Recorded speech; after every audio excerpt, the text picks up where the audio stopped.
بسم الله الرحمن الرحيم.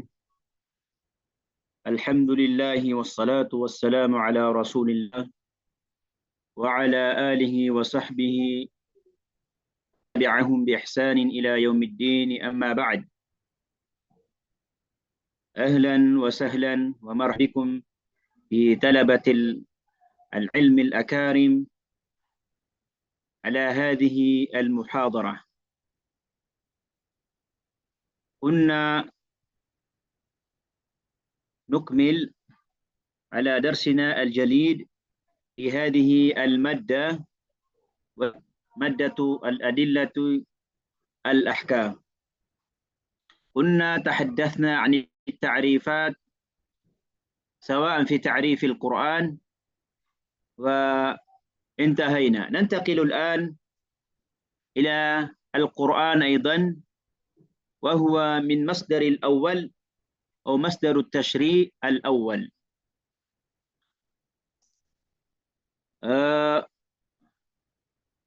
Siguro na nakuha niyo na yung mudhakkira na aking pinadala sa ating isang kapatid.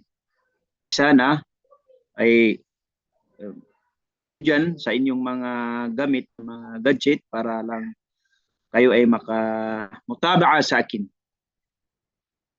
Sabi ng muallif ng kitab na ito, Al-Qur'anul Karim huwa masdarut tashri'il awwal wa aslun al-usul wa huwa hujjatun min kulli wajhin litawqifi hujjiyatin ghairi al-usul alayhi lithubuti thumma فيجب الأخذ به والامتثال لما فيه وكل تعليم الإسلام سواء في الشريعة وغيرها يجب أن ترجع في أصولها وهي القرآن، سواء في العقائد والمفاهيم والقيم والعبادات وشعائر والأخلاق والآداب والقوانين وشرائع. Sinabi ng ating mahal na nagsulat dito sa ating mudhakkir, ang marangal na Quran, ang pahunahing batayan sa batas sa Islam o ng batas ng Islam. Ito daw ay ugat ng lahat ng pinagmumulan at ito ay katibayan sa lahat ng aspeto. Katibayan sa lahat ng aspeto sapagkat ang bisa na iba pang pinagmumulan ay nakasalalay sa Quran o nakasalalay sa banal na Quran, sapagkat ito ay pinagtibay na batayan ng mga ay yung mga adilla. Kaya't nararapat na tanggapin at sumunod sa mga nilalaman na ito o nilalaman ng banal na Quran. Lahat na nag-aaral sa Islam ay kailangan bumalik, o lahat ng sinumang nagnanais na alamin ang tunay na Islam ay kailangan bumalik sa Quran. Hindi pwede iwanan ang Quran bagkus ito ay awalut tashri' o awalu masdar min al-usul at-tashri'. Ito ay unang-unang dapat natin balikan o sundan dahil ito po ay galing mula sa Allah o galing mula sa Allah subhanahu wa ta'ala. Kailangan bumalik sa banal na Quran, sa kanilang o sa ugat ng kanilang pinagmulan, kabilang dito ang aqaid. Sinabitan natin kanina, ang aqaid ay paniniwala, pananampalataya at hindi natin kung may mga khilaf may magkatayo ng khilaf, faruddu ila Allah, ay tayo ay bumalik sa Quran na salita ng Allah subhanahu wa ta'ala. Pangalawa ng sinabi niya dito ay mahim wa qiyam, ay kaisipan at pagpapahalaga. Pagpapahalaga sa mga alituntunin ng batas ng Islam. Pangatlo na sabi niya dito, ibadat wa sa'airun. Ibadatun wa sa'airun, ay pagsamba at mga ritual. Pagsamba at ang mga ritual ay ibadatun lillahi subhanahu wa ta'ala. Maganon pa man, ay kung may mga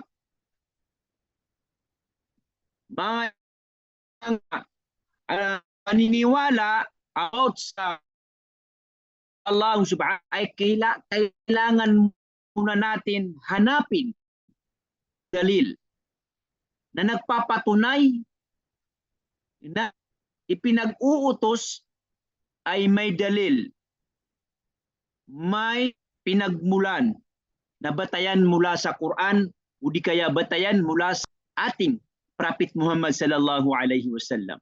Example, ang sala.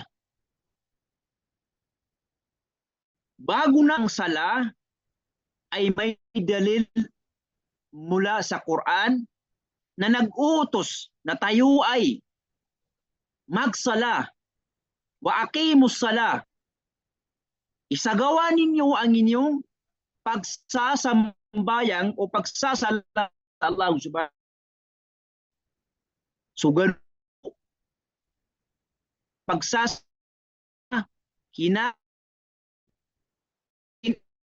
ang anumang pagsasamba o kautusan mang uri ng pananampalataya sa Allah ay kinakailangan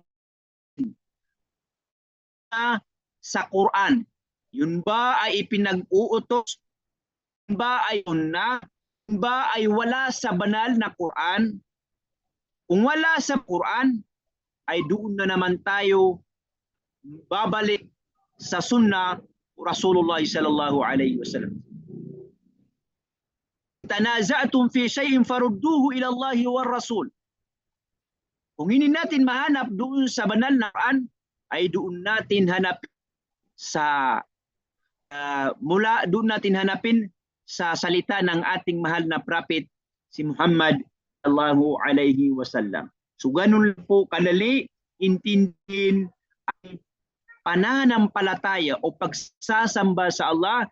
Kinakailangan hanapin natin ang dalil na nagpapatunay ng pananampalataya na yun ay isa po yun sa mga kautusan ng Allah. Kundi tayo ay nakagawa ng isang bid'ah. Isang bid'ah. Katulad ng ginagawa ng mga sinaunang tao nang nagsasala sila o dinadagdagan nila ang mga raka'ah. Sabihin nila may kautusan daw yun. Galing sa Allah. Wala naman batayan, pinag-utos ng Allah. Kung sino man ang gumawa doon ay nakagawa ng bid'ah o pagbabago sa pananampalataya na hindi kautusan ng ating ng Allah subhanahu wa ta'ala at ang kaniyang mahal na prophet Muhammad sallallahu alaihi wasallam. Ang binanggit ng muallif na doon sa kitab na ito o dito sa mudhakkir ito ay akhlaqun wa adab. Akhlaqun wa adab. Mabuting akal at pag-uugali. Sinabi pa doon ng ating Muhammad, sinabing mahal na manunulat ay ang akhlaq at saka al-adab. Mabuting asal at pag-ugali. Kinakailangan o doon sa Quran ay binanggit niya doon ang mga uri, mga mabubuting gawain na ipinatos ng ating mahal na Allah subhanahu wa ta'ala. Katulad ng mga gawain na bago nating pahin ng pamamahay o ating kabahay ay kailangan muna natin maghingi ng pahinulot na tayo ay magkatok muna sa kanyang bahay. Na hindi pwedeng iasal natin yung bigla na lang natin papasukin ng isang bahay na wala hintulot ang may-ari ng bahay na yun. Isa po yun sa mga kautusan ng magang kautusan ng Allah subhanahu wa ta'ala doon sa kaniyang Quran. Panglima na binanggit doon ng Allah subhanahu ang binanggit ng muallif ng kitab na ito, syara'i'un wa qawanin. Mga batas na alituntunin. Mga batas ng ang ating religion. Ang batas ng ating religion na Islam ay binigyan tayo ng batas. Kung sino man ang nagkasala, halimbawa ang mga taong ang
Waalaikumsalam.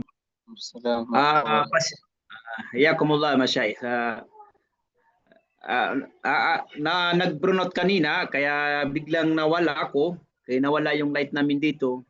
Alhamdulillah bumalik na naman ng light or kurente kaya pagpapatuloy natin hanggat matapos natin ang oras natin insyaallah subhanahu wa ta'ala. Kunna tahaddathna qabla qalil an syara'i' wa qawanin. Ang syara'i' at ang qawanin ay ang mga batas o alituntunin ng ating relihiyong Islam. Nagbigay ako kanina ng mga example ng mga syara'i' at qawanin na kautusan ng Allah subhanahu wa ta'ala. Mga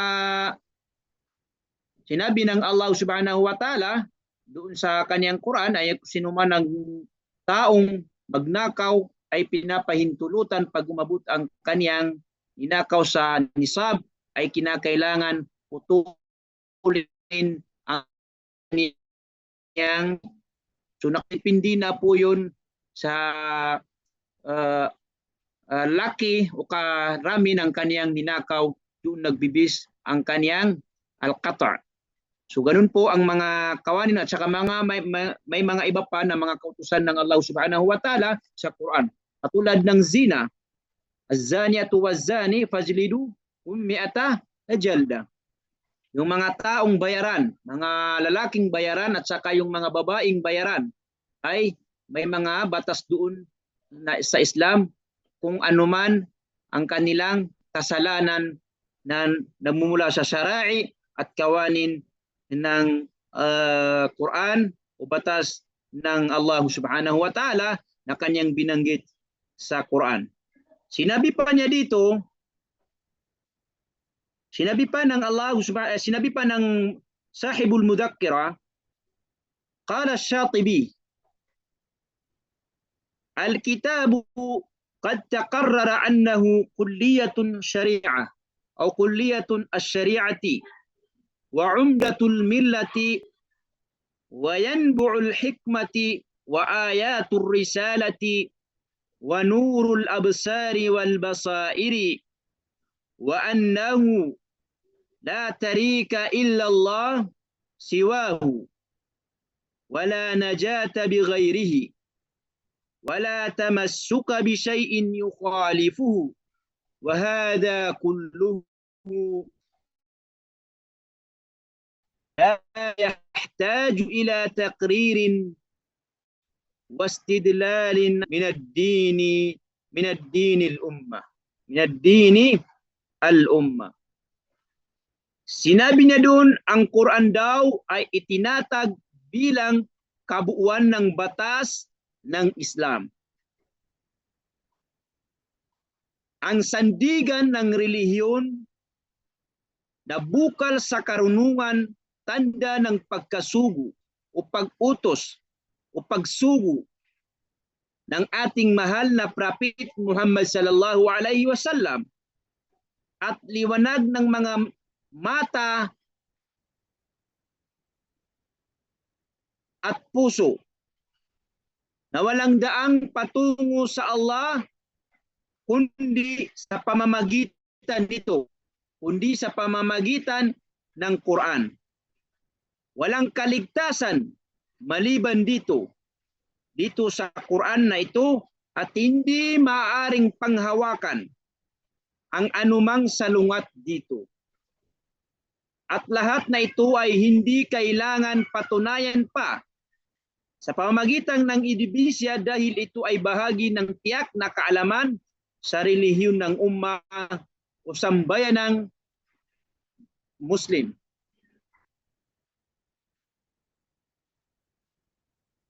Tapos sinabi pa niya dito, wa qad ittafaqatil ummah ala hujjiyatil Quran, ay nagkaisa daw dito ang lahat ng mga tao, lahat ng mga kamusliman, ang pagiging isang matibay na hujja o batayan ng ang Quran na ito. Wajaat adillatu ala dhalika qat'iyatan. Mga ebidensya na dumating daw ang adilla o dalil o batayan na ang Quran ay qat'iyah, ay mula sa Allah Subhanahu wa Ta'ala. Wala ahadan minal muslimin ay yunkira dhalik. Lahat ng mga taong naniniwala sa Allah, nananampalataya sa Allah, ay hindi nila inaayawan o hindi nila sinasabi na hindi kapanipaniwala ang Quran. Bakus, lahat ng kamusliman o lahat ng mga taong naniniwala sa Allah ay pinaniniwalaan nila ang Quran ay ito ay matibay na batayan mula sa kautusan o mula sa dalil mula sa Quran o mula sa Allah Subhanahu wa Ta'ala. Wa man ankarahu faqad kafar. Kung sino man sa mga tao na hindi nila paniwalaan o sabihin nila ng Quran ay kagagawa lamang ng isang tao o ang Quran ay isinulat lamang na hindi salita ng Allah, ay isa po kafir na yun. Isa po siyang taong kafir, kufr, na hindi tatanggapin ang Allah Subhanahu wa Ta'ala ang kaniyang pananampalataya. Faqad kafara bima unzila ala Muhammadin sallallahu alaihi wasallam. Wa mimman nakala ala al-ijma' ka Ibn al-Hazm o Ibn Hazm wal Amidi wa Ibn Taymiyyah. Wa Ibn at-Taymiyyah. ومن أدلة حجة القرآن أولا أن القرآن الكريم نزل من عند الله تعالى ونقل إلى المسلمين عن الله بطريق قطعي لا ريب في صحتها فهو مقطوع به بظهور المعجزات الدالة على أنه من عند الله على لسان رسوله صلى الله عليه وسلم ونقل الخلف عن السلف عن السلف. Sinabi niya dito, ang Quran daw ay nagnas at na pagkaiparating nito sa mga Muslimin ay darating sa atin ang Quran na ito. Sabi pa niya dito, ang marangal na Quran ay ipinapahayag, o Quran ay pinapahayag nito mula sa Allah na maiparating sa atin bilang tayo ay mga Muslim ay isang paraan na tiyak na wala pang alinlangan. Ibig sabihin, ang Quran ay walang alinlangan, ay hindi haka-haka o hindi lamang salita ng isang tao, bagus salita ito na Allah subhanahu wa ta'ala. Ito ay siguradong totoo, wa huwa maqtu'un. Naniniwala tayo na ang Quran maqtu'un, ay sigurado na ang Quran ay totoo. Sapagkat sinamahan ito ng mga himala. Sinamahan daw ito ng mga himala. Ano ba ang mga himala na yun na sinama ng Allah subhanahu wa ta'ala doon sa banal na Quran? Marami ang mga himala na binanggit ng Quran na hindi pa binanggit ng Quran na mangyayari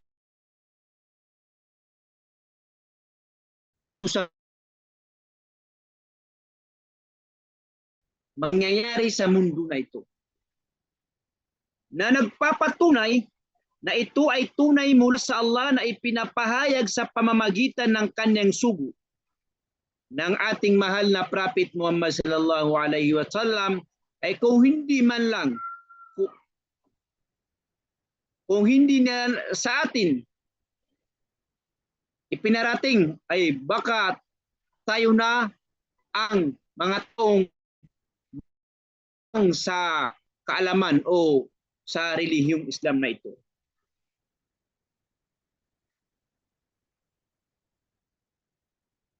Sabi pa niya dito,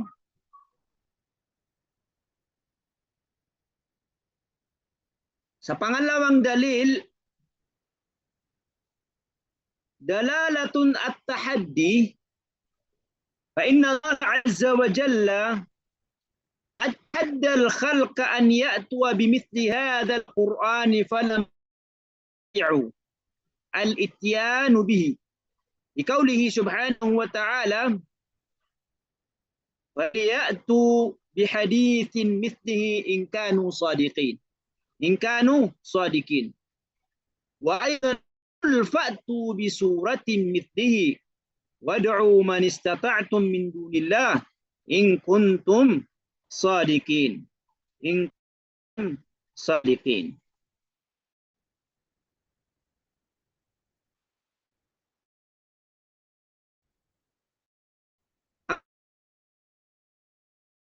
Ng Quran sa mga taong hindi naniniwala sa Allah Azza wa Jal ay naghamon sa sangkatauhan sa mga taong hindi naniniwala sa Kanya. Sinabi niya dito, hay, kayong mga tao gumawa kayo ng tulad ng Quran na aking ginawa. Ngunit ang mga tao na yun na hindi naniniwala sa Allah subhanahu wa ta'ala ay hindi nila ito nagawa at hindi nila ito magagawa kailanman. Dahil naniniwala sila na ang salita na yun ay salita ng Allah. Innaha la talawa. Innaha la talawa. Sinabi pa nila, sila po ay naniniwala ang Quran.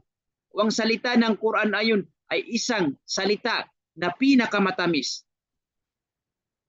O naniniwala sila na ang Quran ay salita ng makapangyarihan, salita ng Diyos. Ang sa kanila lamang ay ang kibr. O hindi nila kayang palitan ang relihiyon na kanilang nagisnan, kaya ang kanilang paniniwala ay ang kanilang nagisnang relihiyon o pananampalataya. Mula sa talata ng nagpapat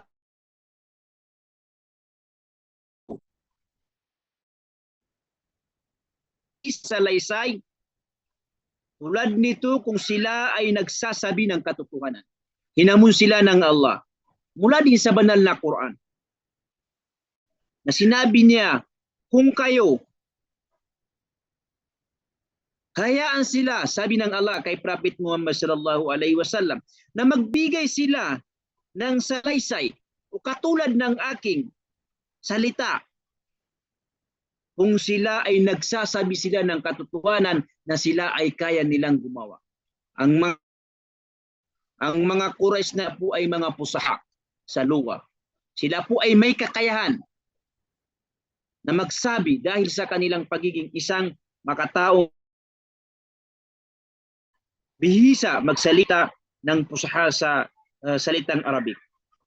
Wa muhawalatil ityani bimithli hadal kitabi wa intifa'il mawani wa illa annahum wa hum ashabun wa ma'a wujudid dawa'i wal muqtadiya li qabulihim at-tahaddi al-lughati wal fasahati lam yaf'alu li'ajzihim wa 'an dhalika mimma yadullu qat'an ala hadzal kitab laysa min kalami al-bashar. Laysa min kalami al-bashar.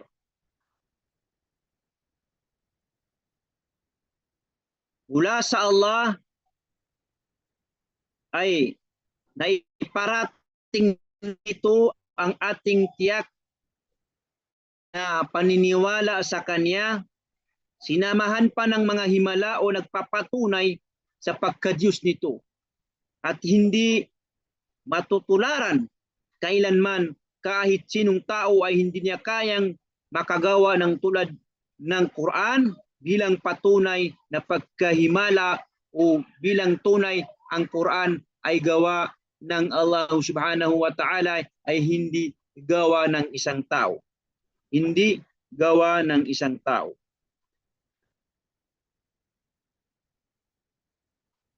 Dito na tayo sa pangatlong hudya ng pagiging isang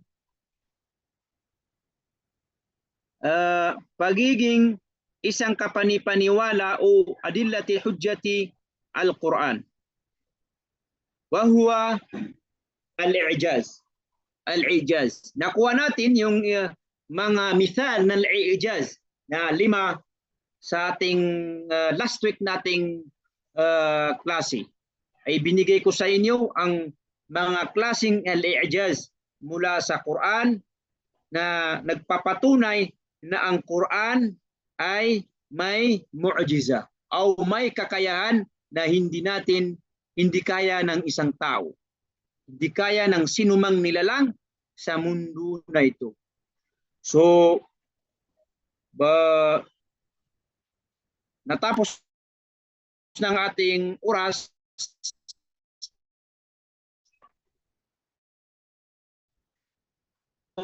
Tapos balik na naman tayo sa ating klaseng mamaya. May siguro pa tayong isang ustad na naghihintay sa atin So may pangalawa pa akong klase sa inyo at sana ay hindi rin mawala ang light para ako po ay madugtungan ang ating pag-aaralan inshallah subhanahu wa ta'ala sa gabi na ito. Wa sallallahu ala nabiyina Muhammad wa ala alihi wa sahbihi ajma'in. Assalamu alaikum wa rahmatullahi wa barakatuh.